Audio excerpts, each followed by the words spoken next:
अस्सलाम वालेकुम। Welcome to RT Islamic reaction. मैं हूँ राहा। मैं हूँ तूबा। और आज हम लोग अबू ज़र रिस्पॉन्स चैनल की एक वीडियो है, उसको पहले देखते हैं, फिर हम अपना उस पर रिएक्शन देंगे। सो पहले हम वीडियो देखते हैं। अस्सलामुअलैकुम गाइस।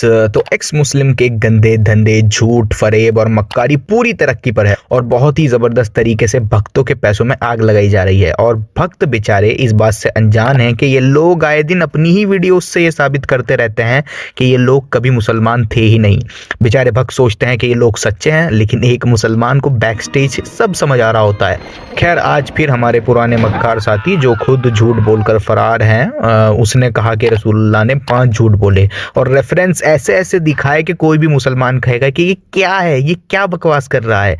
इसका जवाब तो कोई 10-12 साल का बच्चा भी दे देगा। और क्योंकि इनकी सारी ऑडियंस टॉक्सिक हिंदूज है, जिसका ये भरपूर फायदा उठाता है, क्योंकि कोई भी झूठ बोल दो और निकल जाओ, उन टॉक्सिक हिंदूज को कहाँ रीचेक करना है उनको कोई लेना देना नहीं है वेरीफाई करने से। सच क्या है झूठ क्या है उनको कोई फर्क नहीं पड़ता। उनको बस ये दिखता है कि ये बात जो भी कह रहा है ये हमारा गॉड कह रहा है, हमारा न्यू गॉड कह रहा है, और वो इस पर अंधा यकीन करते हैं जैसे वो अपने रिलीजन पर करते हैं अंधा यकीन। खैर, चलिए देखते हैं झूठ ये बोल रहा है या रसूलुल्लाह ने बोला, नाउजुबिल्लाह। और वीडियो एंड तक देखना, क्योंकि इसने जो जो पॉइंट इस वीडियो में दिखाए हैं उन सभी का जवाब आपको इस वीडियो में मिल जाएगा। तो चलिए सुनते हैं। अब आते हैं अपने झूठ वाले किस्से पर। अपनी भूलने की बीमारी के चलते मोहम्मद साहब ने एक बार नमाज पढ़ते हुए एक आयत का बहुत बड़ा हिस्सा मिस कर दिया। भूल गए। क्या कहा? आयत भूल गए थे? इस पॉइंट को याद कर लें जरा। नमाज पढ़ते हुए एक आयत का बहुत बड़ा हिस्सा मिस कर दिया। भूल गए। किसी नेक आदमी ने इन्हें टोका, या रसूल अल्लाह आप प्रेयर भूल गए या खुदा ने ही छोटी कर दी? इस पर मोहम्मद साहब ने कहा, ना ये छोटी हुई है और ना ही मैं भूला हूं। अब इससे पहले हजरत मोहम्मद गुस्ताखी के इल्जाम में उसकी गर्दन उड़वाते कि उसके पहले कई लोगों ने गवाही दे दी कि ये ठीक कह रहा है। तो फिर मोहम्मद साहब को भी कहना पड़ा कि हाँ, ये बंदा ठीक कह रहा है, मैं ही झूठा हूँ। भाई मुझे कोई सरदर्द की गोली दो, इतनी बकवास मैं हजम नहीं कर सकता। अरे गधे, इस हदीस में तो किसी आयत की बात ही नहीं हो रही। अरे कौन सी ड्रिंक करके वीडियो बना रहा है भाई? काओ कोला पिए हो क्या? इस हदीस में कहाँ लिखा है कि रसूलुल्लाह कोई आयत को भूल गए थे या आयत का बहुत बड़ा पोर्शन भूल गए थे नमाज के बीच में? ऐसा तो कहीं पे भी नहीं लिखा। भाई मैं साफ बता रहा हूँ, तुझको ट्यूशन की जरूरत है, ना कि सिर्फ इस्लाम की बल्कि इंग्लिश का भी। जाके इंग्लिश का ट्यूशन ले भाई, तेरा अब ज्यादा हो रहा है। इस हदीस में प्रेयर्स की रकात्स की बात हो रही है, ना कि आयत की। जो हम नमाज में रकतें पढ़ते हैं, आई नो कट्टर सनातनी ओल्डेस्ट रिलीजन वाले ये सब समझ नहीं पाएंगे, क्योंकि अभी तुमको और इवॉल्व होना है। नमाज की रकतों की बात हो रही है इस हदीस में, ना कि किसी आयत की जो रसूलुल्लाह भूल गए थे पढ़ना। बेवकूफ, फ्रॉड, फेक एक्स मुस्लिम, ये फर्क एक मुसलमान ही कर सकता है। अगर कोई फेक एक्स मुस्लिम होगा तो वो ये फर्क नहीं कर पाएगा कि यहाँ नमाज की रकतों की बात हो रही है या आयतों की बात हो रही है। ये बात सिर्फ एक मुसलमान ही बता सकता है, और तू ये फर्क नहीं कर पाया। और आज मेरे लिए ये बात 100% कंफर्म हो गई कि तू एक फ्रॉड, 420 मक्कार, झूठा एक्स मुस्लिम है। तू कभी मुसलमान था ही नहीं। खैर, तो हुआ कुछ ये था, सुनन निसाई 12:27 में आता है कि जोहर का टाइम था और सब जानते हैं कि जोहर की नमाज में 4 रकात होती हैं। तो उस दिन हुआ ये कि रसूलुल्लाह सल्लल्लाहु अलैहि वसल्लम ने 4 की जगह 2 रकात पढ़ा के सलाम फेर लिया। 4 की जगह 2 रकात पढ़ा दी थी उन्होंने बाय मिस्टेक, भूल से। फिर सुनन निसाई 12:28 में आता है कि फिर एक साहबा ने उनसे कहा कि रसूलुल्लाह सल्लल्लाहु अलैहि वसल्लम क्या नमाज छोटी हो गई है या आप भूल गए हो, क्योंकि आपने सिर्फ 2 रकात पढ़ाई हैं, 4 की जगह 2। तो रसूलुल्लाह ने लोगों से कंफर्म किया कि क्या मैंने आज 2 ही रकात पढ़ाई हैं? तो लोगों ने कहा कि जी रसूलुल्लाह आपने सिर्फ 2 ही रकात आज पढ़ाई हैं। फिर उसके बाद सुनन निसाई 12:29 में आता है कि रसूलुल्लाह फिर खड़े हुए और उन्होंने प्रेयर को कंप्लीट किया। तो रसूलुल्लाह कोई आयत नहीं भूले थे या कुरान का कोई हिस्सा नहीं भूले थे, गधे। और ये नमाज के दौरान होने वाली एक ऐसी मिस्टेक है जिससे शायद ही कोई मुसलमान बचा होगा। दुनिया का हर मुसलमान कभी ना कभी ये मिस्टेक ज़रूर करता है कि वो रकतें भूल जाता है नमाज पढ़ते पढ़ते। और रसूलुल्लाह सल्लल्लाहु अलैहि वसल्लम का रकतें भूल जाना तो अल्लाह की तरफ से भी हो सकता है, क्योंकि अगर रसूलुल्लाह कोई नमाज की रकतें कभी भूलते ही ना, तो हमको कैसे पता चलता है कि अगर हम नमाज की रकतें भूल जाएं तो हमें क्या करना है आगे। लेकिन अब हमको पता है इस हदीस की वजह से कि अगर नमाज की रकतें हम भूल जाएं तो उसको कंप्लीट किया जा सकता है। हुई है और ना ही मैं भूला हूँ। अब इससे पहले हजरत मोहम्मद गुस्ताखी के इल्जाम में उसकी गर्दन उड़वाते कि उसके पहले कई लोगों ने गवाही दे दी कि ये ठीक कह रहा है। तो फिर मोहम्मद साहब को भी कहना पड़ा कि हाँ, ये बंदा ठीक कह रहा है, मैं ही झूठा हूँ। और इस झूठे ने कहा कि रसूलुल्लाह के बोलने से पहले वहां बैठे लोगों ने गवाही दे दी थी। जबकि हदीस में साफ साफ लिखा है कि रसूलुल्लाह ने ही उनसे कंफर्म किया था कि क्या ये सही बोल रहे हैं। झूठे मक्कार, हर लाइन में तेरी झूठ होता है, फिर तुम लोग कहते हो कि और रसूलुल्लाह सल्लल्लाहु अलैहि वसल्लम वैसे भी एक इंसान थे, वो भी कुछ चीजें भूला करते थे, वो भी खाना खाते थे, वो भी कॉल ऑफ नेचर को आंसर करते थे। उनको गॉड नहीं मानते हैं हम बेवकूफो, भूलना इंसानी नेचर है। और यहाँ रसूलुल्लाह कोई झूठ नहीं बोल रहे हैं, क्योंकि ये बात हर मुसलमान एक्सपीरियंस करता है कि नमाज पढ़ते पढ़ते कभी कभी आप बिल्कुल भूल जाते हो कि आप कौन सी रकत पर थे, और कई बार तो ऐसा होता है कि आपको पूरी नमाज ही दोबारा पढ़नी पड़ती है। तो गधे, अगर तू कभी मुसलमान होता तो तुझको ये सब पता होता। पॉइंट इज, तुझको तो इतनी सी बात नहीं पता कि इस हदीस में आयत भूलने की बात नहीं हो रही है, बल्कि रकतों की बात हो रही है। तुझको दोनों के बीच में डिफरेंस ही नहीं पता। रकत कंप्लीटली डिफरेंट होती है आयतों से, जाहिल। नंबर 4, काबे की तरफ सुसु मत करना, मगर खुद कर दिया। जी हाँ, नबी अपनी जिंदगी भर लोगों से कहते रहे कि काबा एक मुकद्दस यानी कि एक पवित्र जगह है, उसकी तरफ मुंह करके नमाज पढ़नी है और सुसु तो भूल कर भी नहीं करना। लेकिन अपनी मौत से 1 साल पहले नबी ये मुकद्दस काम करते हुए खुद पाए गए। ये भी ऑथेंटिक हसन ग्रेड वाली हदीस से साबित बात है। जफर, अपने पे एक एहसान कर, तू खुद को एक्स मुस्लिम कहना छोड़ दे। अब ये फनी होता जा रहा है। सच ये है कि तू कभी मुसलमान था ही नहीं। ये सब वो मसले हैं जो कि 10-10, 12-12 साल के बच्चे सीखते हैं।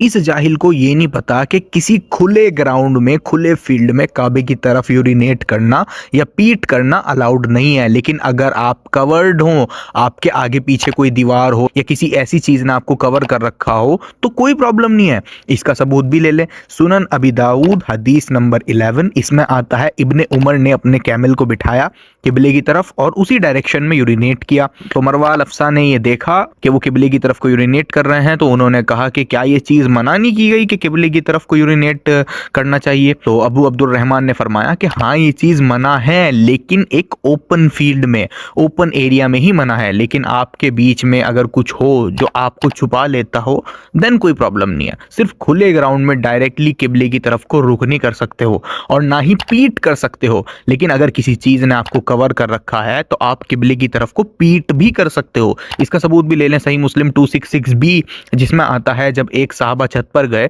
तो उन्होंने देखा रसूलुल्लाह सल्लल्लाहु अलैहि वसल्लम जब कॉल ऑफ नेचर को आंसर कर रहे थे तो उनकी पीठ किबले की तरफ थी, जबकि किबले की तरफ पीट करना अलाउड नहीं है। लेकिन क्योंकि रसूलुल्लाह कवर्ड थे किसी चीज से, क्योंकि साहबा ने भी उनको जब देखा जब वो छत पर थे, इंडिकेटिंग रसूलुल्लाह किसी ओपन एरिया में नहीं थे, इसी वजह से रसूलुल्लाह ने किबले की तरफ को पीट भी की। तो इसी वजह से बिल्डिंग्स वगैरह का जो टॉयलेट है उसे यूज किया जा सकता है, क्योंकि वो कवर्ड होता है। तो जफर, ये सब वो बातें हैं जो कि बच्चों को सिखाया जाता है, तुझको इतनी सी चीजें नहीं पता, हद है मतलब। झूठ नंबर 3, मैं तो उम्मी हूं, मतलब पढ़ा लिखा नहीं हूं। कुरान का अल्लाह फरमाता है कि नबी उम्मी है, मतलब अनपढ़ है। लेकिन ऐसी बहुत सारी हदीसें हैं जिससे पता चलता है कि नबी करीम ने खुद अपने हाथों से लेटर लिखे। सुन्नन नबी दाऊद, सही बुखारी। अगर मैं शॉर्ट करके एक्सप्लेन करूं तो ऐसी ये लोग जितनी हदीसें लेके आते हैं कि रसूलुल्लाह ने फला फला बादशाह को खत लिखवा करके भिजवाया या रसूलुल्लाह ने पेपर पेन मंगवाया, तो ये सब नैरेटर्स ने उन हदीसों में बात को शॉर्ट करने के लिए कह दिया है कि खत रसूलुल्लाह ने भेजा या लिखा, क्योंकि खत को डिक्टेट करने वाले खुद रसूलुल्लाह होया करते थे। तो नैरेटर ने ये कहने की बजाय कि ये रसूलुल्लाह ने किसी और से लिखवाया, उन्होंने ये कह दिया कि ये बात रसूलुल्लाह ने भेजी या लिखी। तो इन हदीसों में ये बातों को शॉर्ट करने के लिए लिखा गया है। फॉर एग्जाम्पल, हमारे पास कोई बुक है तो कोई पूछेगा कि ये बुक किसने लिखी, तो आप सीधा जवाब दोगे कि ये बुक फला फला आदमी ने लिखी है। आप ये नहीं कहोगे कि ये बुक कंप्यूटर पर उसने टाइप करी और फिर प्रिंटिंग मशीन ने इसको प्रिंट किया, तो आप ये नहीं कहोगे। आप सीधी बात कहोगे कि ये बुक फला फला आदमी ने लिखी है। तो वही बात इन हदीसों के साथ है। नैरेटर ने बात को शॉर्ट करने के लिए ये कह दिया है कि ये खत जो है वो रसूलुल्लाह ने भिजवाया या लिखवाया, इस तरह से उन्होंने कह दिया है। लेकिन सिर्फ बात को शॉर्ट करने के लिए ये बात कही गई है। इसका मतलब ये नहीं है कि खुद रसूलुल्लाह ने सच में उस चीज को बैठ करके लिखा, क्योंकि सबको ये बात पता थी कि रसूलुल्लाह पढ़ना लिखना नहीं जानते थे। तो उन्होंने बात को शॉर्ट करने के लिए ये बात कह दी कि ये रसूलुल्लाह ने लिखा था। इसका सबूत भी मैं आपको दे देता हूँ। सही बुखारी 2699, इसमें आता है कि रसूलुल्लाह ने मुशरिकों से एक पीस ट्रीटी करी और वो ट्रीटी अली रज़ी अल्लाह ताला अन्हु ने लिखी थी। तो उस डॉक्यूमेंट के अंदर अली रज़ी अल्लाह ताला अन्हु ने ये लिख दिया था कि मोहम्मद अल्लाह के नबी अग्रीड टू मेक पीस। अब इस पे मुशरिकों ने एतराज किया कि भाई यहाँ ये अल्फाज निकालो कि ये अल्लाह के नबी हैं। मतलब मुशरिक इस चीज़ से राज़ी नहीं थे कि यहाँ पर ये लिखा हो कि ये अल्लाह के नबी हैं। तो नबी सल्लल्लाहु अलैहि वसल्लम ने अली रज़ियल्लाहु ताला अन्हु को ये हुक्म दिया कि यहाँ पर से ये मैसेंजर ऑफ गॉड निकाल दो और मोहम्मद बिन अब्दुल्ला लिख दो। तो अली रज़ियल्लाहु ताला अन्हु ने मना कर दिया कि अल्लाह के रसूल मैं आपका नाम नहीं मिटाऊंगा। तो अब यहाँ ध्यान देना, तो इस हदीस में यह आता है कि रसूल अल्लाह ने खुद डॉक्यूमेंट लिया, जी हाँ खुद डॉक्यूमेंट लिया और अपना नाम मिटा दिया और मोहम्मद बिन अब्दुल्ला लिख दिया। अब इस हदीस में क्लियरली लिखा है कि रसूल अल्लाह ने डॉक्यूमेंट लिया और लिखा, लेकिन एक हदीस की अंडरस्टैंडिंग रखने वाला शख्स जानता है कि नैरेटर बहुत सी बातों को स्क्वीज कर दिया करते थे जिससे बात लंबी ना हो, और इसका सबूत है इस हदीस के दूसरे वर्जन में जो सही मुस्लिम 1783 सी में आता है। उसमें यह बात साफ साफ लिखी है कि रसूलुल्लाह ने अपना नाम नहीं लिखा था, बल्कि उन्होंने पहले अली रज़ियल्लाहु ताला अन्हु से पूछा कि मेरा नाम इस डॉक्यूमेंट पर कहाँ लिखा हुआ है। फिर अली रज़ियल्लाहु ताला अन्हु ने बताया कि वो यहाँ लिखा है। फिर रसूल अल्लाह ने उसको रब कर दिया, यानी अपने नाम को रब कर दिया। फिर अली रज़ियल्लाहु ताला अन्हु ने ही मोहम्मद बिन अब्दुल्ला वहां लिखा था, ना कि खुद रसूल अल्लाह ने। तो क्लियरली इस हदीस में नैरेटर ने बात को छोटी करने के लिए ये कह दिया कि रसूल अल्लाह ने लिखा, क्योंकि हुक्म तो रसूल अल्लाह का ही था ना, उनकी ही विल थी रसूल अल्लाह की। अली रज़ियल्लाहु ताला अन्हु ने तो मना कर दिया था नाम मिटाने से, विल रसूल अल्लाह की थी। तो इस वजह से नैरेटर ने कह दिया कि आप सल्लल्लाहु अलैहि वसल्लम ने लिखा। तो ऐसे ही ये लोग जितनी हदीसें लेके आते हैं कि रसूल अल्लाह ने लिखा, वो सब इसी तरह से रिफ्यूट हो सकती है, जबकि इस हदीस में तो साफ साफ लिखा भी था कि रसूल अल्लाह ने लिखा, लेकिन आराम से ये अंडरस्टैंडिंग रिफ्यूट हो गई। उसी तरह बाकी हदीसों में तो ये भी नहीं लिखा हुआ कि रसूल अल्लाह ने कुछ लिखा। फॉर एग्जाम्पल एक ये हदीस है, इसमें लिखा है कि रसूल अल्लाह ने अपने आखिरी समय में पेन और पेपर मंगाया और कहा कि लाओ मैं तुम्हारे लिए कुछ लिख दूं जिससे तुम गुमरानी होगे। तो अब ये लोग कहते हैं कि देखा रसूल अल्लाह ने आखिरी समय में पेन और पेपर मंगाया और लिखने की बात कही, लेकिन कोई भी इंसान यहाँ देख सकता है कि ये प्रॉफिट के आखिरी समय की बात है और इस हदीस में अल्फाज हैं रसूल अल्लाह सीरियसली इल थे, साहबा उनको बोलने तक नहीं दे रहे थे बीमारी की वजह से। तो वो खुद बैठकर क्यों लिखेंगे, क्योंकि उस ज़माने में आज की तरह पेन और पेपर नहीं थे। उस ज़माने में बहुत ही फोकस के साथ लिखा जाता था, जो कि बहुत टफ होता था। तो इतनी सीरियस हालत में कोई शख्स खुद लिखेगा, ये बात ही गले के नीचे नहीं उतरती। तो ये लिखा हुआ होना, आई विल राइट यू, ये इंडिकेट नहीं करता कि खुद रसूल अल्लाह ने बीमारी की हालत में लिखा होगा, बल्कि पेन और पेपर मंगवाना यानी prophet peace be upon him dictate करेंगे लिखने वाले को और लिखने वाला लिखेगा। बीमारी की हालत में कोई क्यों लिखेगा, इट डजंट मेक सेंस। तो अब अगर किसी को साबित करना है कि रसूल अल्लाह खुद लिख पढ़ सकते थे, तो वो कोई हदीस दिखा दे जिसमें सहाबा कह रहे हों कि रसूलुल्लाह पढ़ना लिखना जानते थे। सहाबा जिन्होंने रसूलुल्लाह के कितने बाल सफेद थे और कितने नहीं थे, ये तक की हदीसें हमको मिलती हैं। तो वो इतनी इंपॉर्टेंट बात कैसे मिस कर गए कि रसूलुल्लाह लिखना पढ़ना जानते थे। या एटलीस्ट कोई क्वेश्चन ही होता कि कुरान में आपको अनलेटर्ड बताया गया है लेकिन आप तो पढ़ना लिखना जानते हैं, इस तरह का कोई क्वेश्चन भी नहीं हमको मिलता, इस तरह का कुछ नहीं हमको मिलता। तो अगर मेरी बात को गलत प्रूव करना है तो कोई हदीस दिखा दो जिसमें सहाबा ये कह रहे हों कि रसूलुल्लाह को पढ़ना लिखना आता था, या कोई बिल्कुल साफ ऐसी हदीस दिखा दो कि रसूलुल्लाह ने पेन पेपर पकड़ा और खुद लेटर लिखा, इस तरह का कुछ दिखाओ। ये ना हो कि रसूलुल्लाह ने लेटर लिखा, क्योंकि ये अंडरस्टैंडिंग एक तो बाकी हदीसों से कॉन्ट्रडिक्ट करती है और लैंग्वेज के सिंपल यूज से भी कॉन्ट्रडिक्ट करती है। इसका मतलब ये नहीं होता कि खुद रसूलुल्लाह ने ही लेटर लिखा होगा, बिल्कुल साफ अल्फाज होने चाहिए जिसको किसी और तरह इंटरप्रेट ना किया जा सकता हो, क्योंकि कई और अदर हदीसों से ये बात बिल्कुल साफ हो जाती है कि रसूलुल्लाह अपने कंपेनियन से लिखवाया करते थे, जैसे सही अल बुखारी 112, सही अल बुखारी 4986, सुनन नबी दाऊद 4358, इसमें साफ साफ लिखा है रसूलुल्लाह कंपेनियन से लिखवाते थे। तो अगर उनको खुद लिखना पढ़ना आता तो किसी कंपेनियन ने साफ साफ क्यों ये चीज रिपोर्ट नहीं करी। ये बच्चा बड़ा होकर मरेगा उससे पहले कयामत आ जाएगी। भी फेंकते फेंकते हजरत मोहम्मद एक छोटे बच्चे की ओर इशारा करके ये भी कह गए कि ये बूढ़ा होकर नहीं मरेगा, उसके पहले कयामत आ जाएगी। जी हाँ, वो बच्चा 1400 साल पहले जा चुका है मगर कयामत नहीं आई। यही सेम रिएक्शन होता है मेरा जब मैं तेरी वीडियोस देखता हूँ। अरे जाहिल, पहले तो किसी से जाके इस्लाम सीख, बाद में इंग्लिश का ट्यूशन लिए। ये बता गधे, इस सही मुस्लिम की हदीस में ये कहाँ लिखा है कि कयामत बच्चे के बड़े होने से पहले आ जाएगी या बूढ़ा होने से पहले आ जाएगी। शायद जफर सही हो और हमें चश्मे की ज़रूरत हो, तो मैंने मैग्नीफाइंग ग्लासेस से भी चेक किया लेकिन मुझे वो अल्फाज नहीं मिल रहे जो जफर कह रहा है। खैर, इस हदीस में लिखा है कि कुछ अरब के लोग रसूलुल्लाह के पास तशरीफ लाए तो उन्होंने पूछा कि लास्ट आवर कब आएगा। तो इस पे रसूलुल्लाह ने कहा कि ये बच्चा ज़्यादा बड़ा नहीं होगा कि ये देखेगा कि तुम्हारा लास्ट आवर तुम तक आ चुका है। यानी ये बच्चा देखेगा कि तुम्हारा लास्ट आवर, तुम्हारा यानी रसूलुल्लाह उन लोगों को कह रहे हैं जो पूछने आए थे कि लास्ट आवर कब आएगा, उनसे कह रहे हैं कि तुम्हारा लास्ट आवर तो करीब ही है। तो यहाँ उन लोगों को कहा जा रहा है जो पूछने आए थे, ना कि पूरी दुनिया को। और ब्रैकेट्स में ट्रांसलेटर्स ने लिखा भी है he would see you dying, कि ये बच्चा तुमको मरते हुए देखेगा। इसको ही पढ़ लेता गधे। चलो आज इस आर्ग्यूमेंट को ही एंड कर देते हैं। हर कोई इस हदीस को उठा के लेके आ जाता है और कहता है जी देखो जी कयामत तो अब तक आ जानी चाहिए थी लेकिन आई ही नहीं। तो आज इस आर्ग्यूमेंट को ही एंड कर देते हैं। तो इस गधे का और इसका भी ये आर्ग्यूमेंट है कि रसूलुल्लाह मना करते थे कि कुछ ही सालों में कयामत आ जाएगी और आने वाली है। हालांकि ये इस हदीस की कंप्लीट मिसरिप्रेजेंटेशन है और इसका सबूत है सही अल बुखारी 2652, जिसमें आता है रसूलुल्लाह सल्लल्लाहु अलैहि वसल्लम ने फरमाया कि जो लोग बेस्ट हैं वो हैं मेरे कंपेनियंस, यानी मुसलमानों में सबसे बेस्ट जो हैं वो सहाबा हैं। वो लोग जो रसूलुल्लाह के साथ रहते थे वो मुसलमानों में सबसे बेस्ट है। रसूलुल्लाह के कंपेनियन सबसे बेस्ट मुसलमान थे।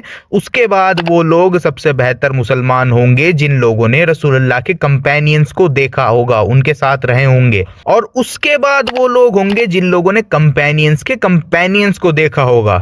तो अब बोल भाई, खुद रसूलुल्लाह बता के जा रहे हैं कि मेरे बाद कई जनरेशन्स आएंगी और उसके बाद भी रसूलुल्लाह ने फरमाया उसके बाद भी एंड नहीं होगा, उसके बाद भी लोग आएंगे।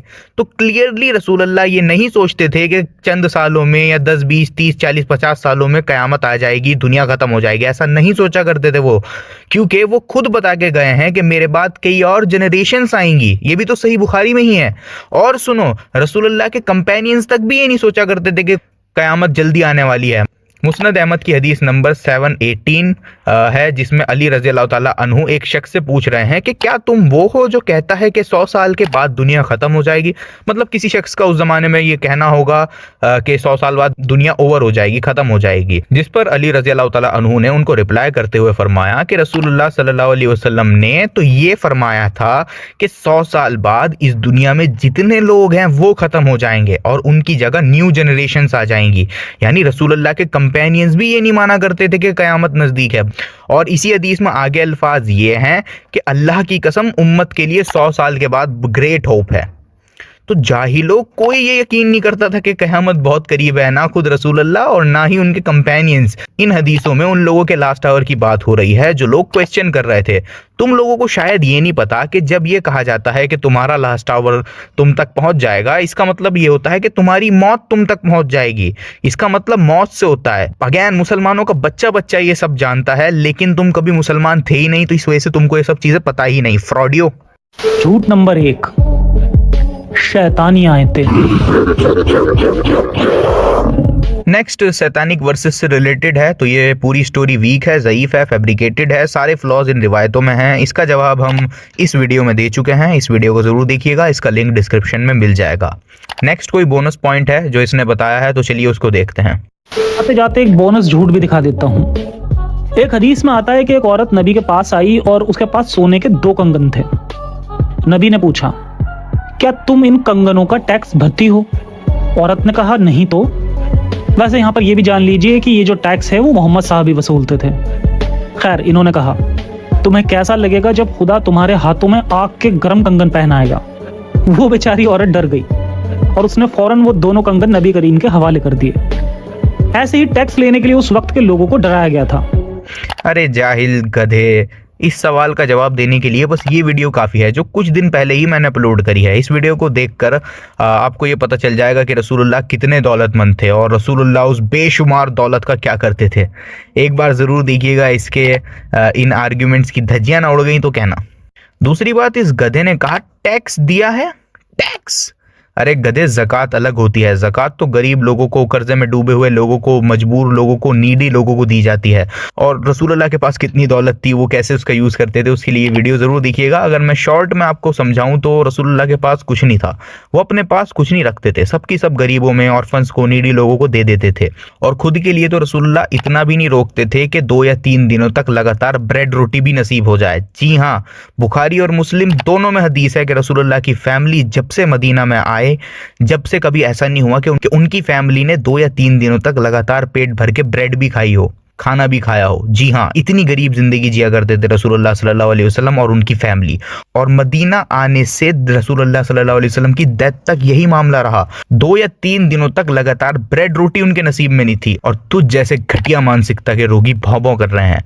और ये मदीना आने के बाद का मामला है। कुछ लोग कहते हैं ना कि मक्का में पीसफुल थे, मदीना में दौलत आ गई, वॉर्स आ गई, तो ये थी दौलत। देख ले, 2 या 3 दिनों तक लगातार ब्रेड रोटी नहीं खा सकते थे वो लोग, खुद के लिए वो इतना भी नहीं रखते थे। देख ले, ये तो कुछ नहीं, ये वीडियो आप देखना तो आपको पूरा आइडिया हो जाएगा कि रसूलुल्लाह और उनकी फैमिली कितनी लग्जूरियस लाइफ जिया करते थे। इस वीडियो को जरूर देखिएगा। ये गधा झूठी झूठी कहानियां बना रहा है, झूठ का कोई सिर पैर नहीं होता, भौंकता रहे। ये जो आज की वीडियो देखी है, वाकई में मालूम हो रहा है कि ये जो था एक्स मुस्लिम ज़फ़र, ये कभी खुद भी मुसलमान नहीं था। मुसलमान छोड़ो, अभी तो यहाँ पे इसको गधा कहा गया। मैं तो कहती हूँ गधे से भी ऊपर का एक लेवल होता है, वो कहना चाहिए था। हदीस शरीफ का इसको नहीं पता और आया है कि हमारे नबी की शान में गुस्ताखियाँ करता है। सस्ता सा चैनल बनाया है और सस्ते से व्यूज़ के लिए इसने सस्ता हर चीज़ की है। चूरन बेचना था तो कहीं और जाके अपना चूरन बेचते, तुम्हें हमारे ही नबी मिले थे। अगर तुमने इस्लाम छोड़ भी दी है तो तुम्हें कोई हक नहीं पहुंचता कि तुम हमारी नबी की शान में कोई गुस्ताखी करो। खुद को इतना सच्चा साबित करते हो तो लाओ अपनी शक्ल सामने लेकर आओ और बताओ तुमने इस्लाम क्यों छोड़ा है। जब तुम छोड़ चुके हुए वो रास्ते, जब तुम नहीं मानते अल्लाह और उसके रसूल को, तो फिर अपनी ना इतनी बोलती चलाओ। अपनी तरफ से निकाल निकाल के हर चीज़ें पेश करी जा रहे हो। कहते हैं ना कि अकल भी कोई चीज़ होती, तुम्हारे पास तो अकल भी नहीं है। अकल तो लगता गिट्टों में रह गई थी। सस्ता नशा करके सस्ती सी वीडियो बना के छाप डाली, वाह वाह वाह, लोग याद रखेंगे मैंने कोई कारनामा की है। करो और भी कारनामे करो, हमने कोई मना की है?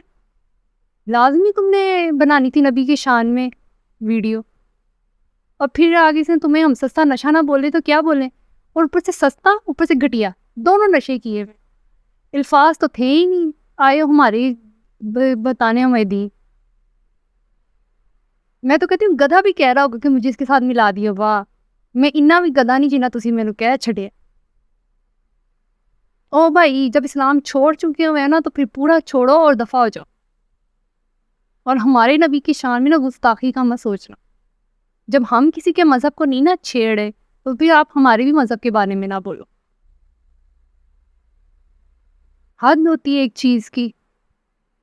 और ऊपर से तुम्हारी जितनी भी फ़िलॉसफी थी और तुमने जो तस्वीरें लगाई, वीडियो बनाई, इतना फजूल वक्त और ऊपर से इतनी फजूल सोच। कहते ना खाली दिमाग शैतान का होता। मुझे तो लगता तुम्हारा दिमाग ही खाली था। दिमाग को ना अपनी किसी और तरफ लगाओ जहाँ से तुम्हें चंद आने मिले। और तुम्हें यही मिला था जनाब जी, यूट्यूब पे आना है और यही चैनल बनाना है। वाह वाह वाह, तुम्हें तो 21 छोड़ो 24 तोपों की सलामी देनी चाहिए। बस 24 तोपों के आगे तुम्हें रखना चाहिए कि तुम्हें सही सलामी मिले।